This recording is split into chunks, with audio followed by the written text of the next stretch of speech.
Curriculum for ERCP and Endoscopic Ultrasound Training in Europe, European Society of Gastrointestinal Endoscopy, ESGE, Position Statement. Introduction. The European Society of Gastrointestinal Endoscopy, ESGE, has identified quality in endoscopy as a major priority. It is recognized that there continues to be an accelerated development of new and complex diagnostic and therapeutic endoscopic interventions, and a lack of specific guidance for providing high-quality training for many of these techniques has been identified in many countries.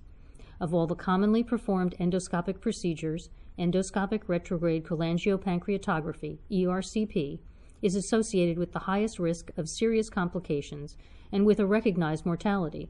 Furthermore, endoscopic ultrasound, EUS, is an important adjunct to ERCP and also continues to evolve as a therapeutic modality in its own right. Therefore, ESGE has identified the requirement for a consensus on how to optimize training in ERCP and EUS as an important part of improving the quality of endoscopy. In 2017, the ESGE board convened the Curricula Working Group, which was responsible for developing curricula that defined the minimum training standards for more advanced and therapeutic endoscopic practice that may often go beyond the core endoscopy training curricula in each country. This process has been outlined previously, and position statements on 3 endoscopy topics have already been published. The recommendations presented in this curriculum, a total of 31, are given along with their quality of evidence and strength of recommendation. They are based on a consensus among experts in ERCP and EUS who are involved in training. Main recommendations. This manuscript represents the outcome of a formal Delphi process resulting in an official position statement of the ESGE and provides a framework to develop and maintain skills in ERCP and EUS. This curriculum is set out in terms of the prerequisites prior to training, recommended steps of training to a defined syllabus, the quality of training, and how competence should be defined and evidenced before independent practice. Trainees should be competent in gastroscopy prior to commencing training. Formal training courses and the use of simulation in training are recommended. Trainees should keep a contemporaneous logbook of their procedures, including key performance indicators and the degree of independence. Structured formative assessment is encouraged to enhance feedback. There should be a summative assessment process prior to commencing independent practice to ensure there is robust evidence of competence. This evidence should include a review of a trainee's procedure volume and current performance measures. A period of mentoring is strongly recommended in the early stages of independent practice.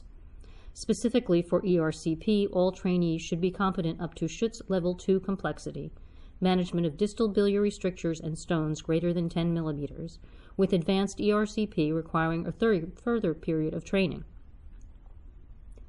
Prior to independent practice, ESGE recommends that a trainee can evidence a procedure volume of more than 300 cases, a native papilla cannulation rate of 80% or greater, 90% after a period of mentored independent practice, complete stones clearance of 85% or more, and successful stenting of distal biliary strictures of 90% or more.